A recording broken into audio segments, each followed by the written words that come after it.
Assalomu alaykum va rahmatullohi va barakatuh. Domla xush omaded.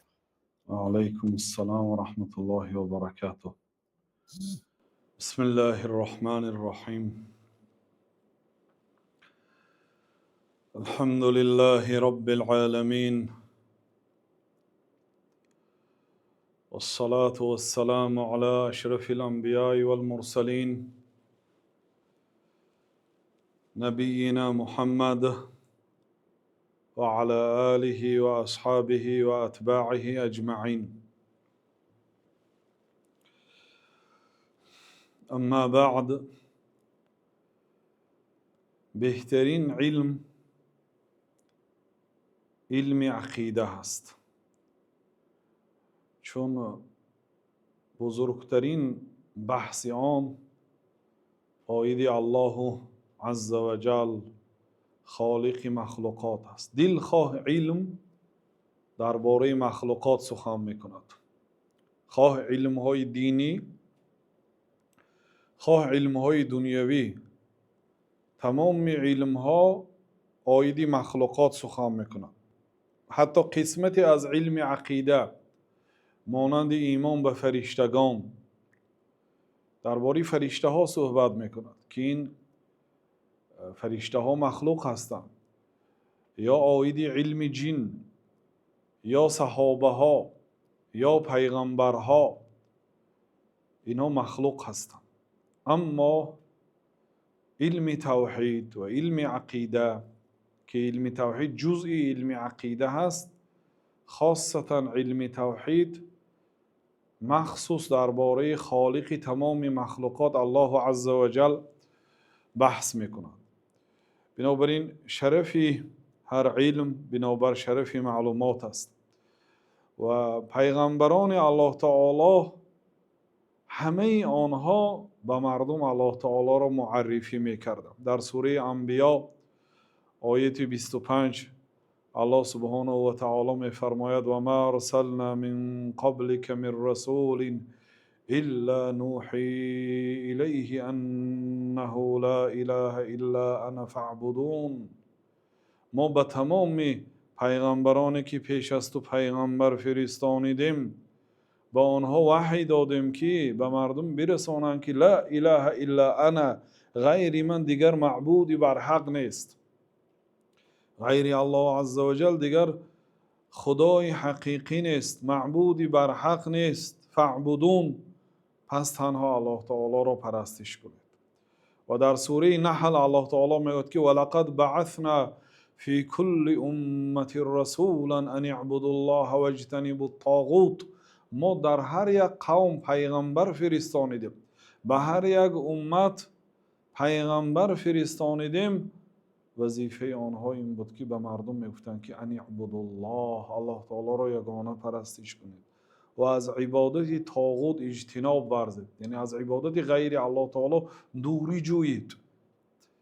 یعنی این مهمه وظیفه پیغمبرها بود. همه پیغمبرها به همین دعوت میکردند. این دلالت به مهم بودن این موضوع میکند.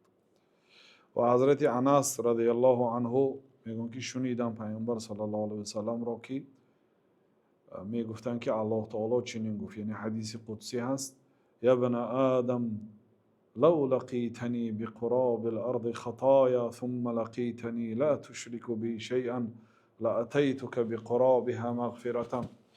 ای بچه آدم، الله تعالی میگوید لو لقیتنی بقراب الارض خطایا، اگر با یک زمین گناه مرا واخوری، ثم لقیتنی لا تشرک بی شیئا، سپس مرا واخوری و به من چیزی را شریک نآورده باشی، لاتیتک بقرابها مغفرة، من بر عوض یک زمین گناهت یک زمین مغفرت میدهم، به شرطی که شریک نآورده باشی.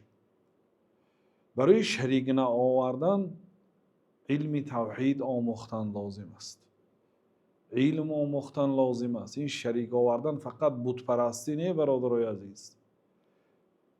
محبت، توحید، شرک در محبت میشد.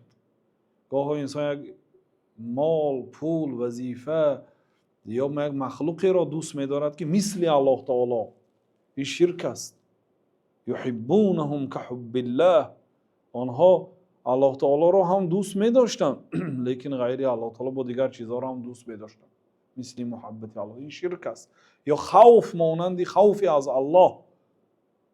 کسی از الله ترسد ولی از یگان مخلوقات الله تعالی هم ترسد، نه ترس طبیعی، ترس طبیعی که انسان از شیر می ترسد یا از آتش می ترسد، این ترس طبیعی باقی ندارد.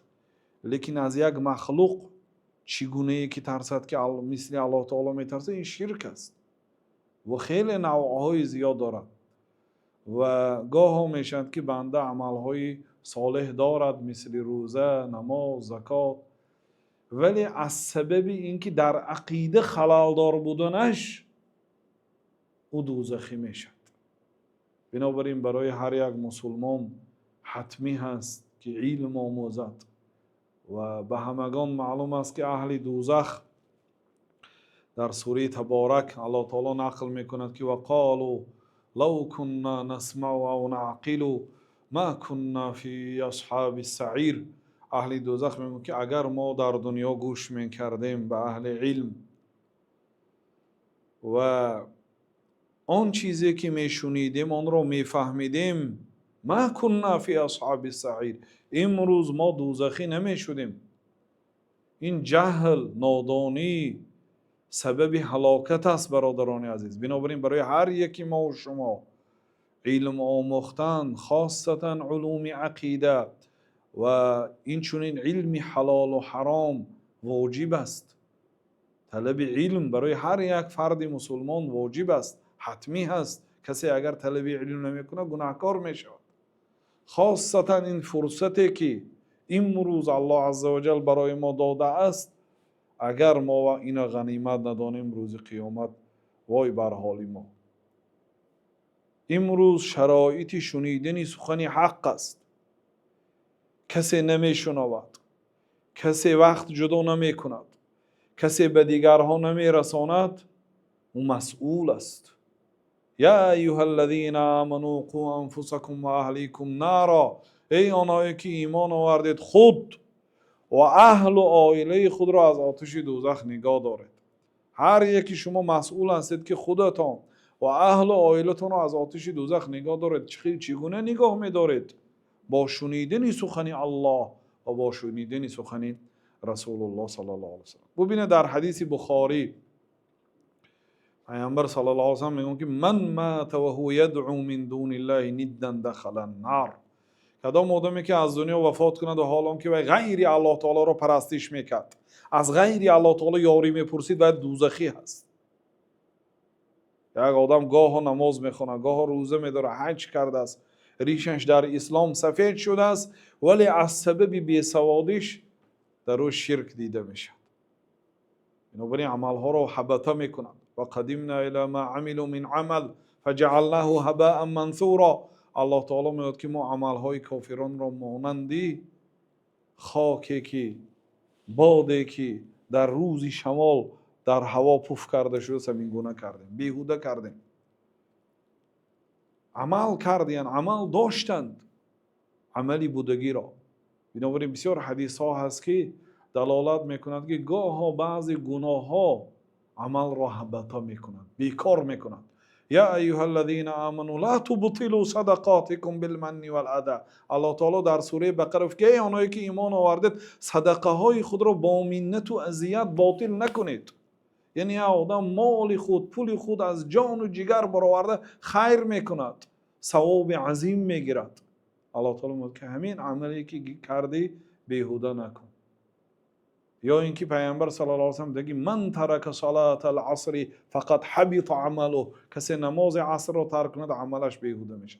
عملهای پیشینه، ثوابهایی که به دست آورد گاه ها به اجرای بعضی گناه ها برباد میرود. از جمله الله تعالی میگه که یا ایها الذین آمنوا لا ترفعوا اصواتکم فوق صوت النبی. ای آنهایی که ایمان آورید آواز خود را از آواز پیامبر صلی الله علیه و سلم بلند نبردارید. ان تحبط اعمالکم وانتم لا تشعرون. عملهای صالحی کردگیتان بیهوده میشد و حال آنکه شما حس نمیکنید. این دلالت میکند که گناههایی هست که عملهای صالحی که انسان جمع کرده است، همین گناه ها اون عملها رو بیهوده میکنند. خب اون گناه ها کدام است؟ آموختن لازم است. بنابراین برای ما و شما حتمی هست که این ساعت ها، این لحظه ها را غنیمت دانیم، علم آموزیم، گوش اندازیم، فهمیم، وقتهای خود را با دیگر عملهای گناه و عملهای بیفایده ضایع نکرده، بلکه با طلب علم مشغول شویم. و ما کتاب ایمان صحیح بخاری را شروع کرده بودیم. انشاءالله چند حدیث های باقی ماندگی است، تقریبا 13 حدیث باقی ماندگی است. اون حدیث ها را انشاءالله شرح میدهیم کم کم و روز سه شنبه انشاءالله هر هفته روز سه شنبه از کتاب های عقیده، حالا از کتاب ایمان صحیح بخاری و من بعد از کتاب طحاوی که شروع کرده بودیم ادامه میدهیم. شرح ها را روز سه شنبه درس عقیده می شود و روز شنبه انشاءالله در پخش مستقیم درس های فقهی و عمل های شبانه روزی انشاءالله ادامه میدهیم و به قدر امکان به بعضی سوال ها جواب میدهیم. و حالا میتونید یگان زنگ قبول کنید، بعد یک حدیث شرح میدهیم. خیلی خوب. تماشابینان عزیز، این واسه ها مدیراتور سیلکا رو به پایان به شما روان میکنه تا که شما توانید به برنامه وارد شوید و بعضی سوال های خود جواب ها گیرید. داملا میگویند که هر کسی که لا اله الا الله گفت و محمد رسول الله گفت به بهشت می آید. شما این واسه ها درباره توحید خیلی سخن های خوب گفته گذاشتید و چی در نظر داشته شده است در همین یک حدیث کوتاه؟ بسم الله الحمد لله و الصلاة و السلام علی رسول الله. کسی که لا اله الا الله گوید وارد بهشت می شود، قید و شرط ها دارد و در دیگر حدیث ها در هر حدیث یک قید آمدگی هست و بنابراین بعضی علما شرط های لا اله الا الله را 7 تا گفتن و بعضی علما 8 تا گفتن، جمع آوری کردن. می شود در یکی از حلقه ها این شرط ها را شرح دهیم. شاید در کتاب توحید امام بخاری می آید و این به آن آدمی که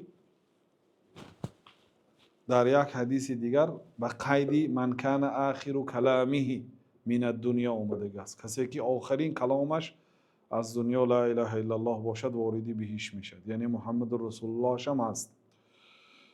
و اما کسی اگر لا اله الا الله گوید، محمد رسول الله گوید با زبان و با دل گوید و عمل نکنه، نماز نخواند، زکات ندهد، روزه ندارد، علم نآموزد، طهارت نکند، غسل جنابت نکند، به شریعت عمل نکند، او به لا اله الا الله عمل نکرده است. ایمان این قول است و عمل است.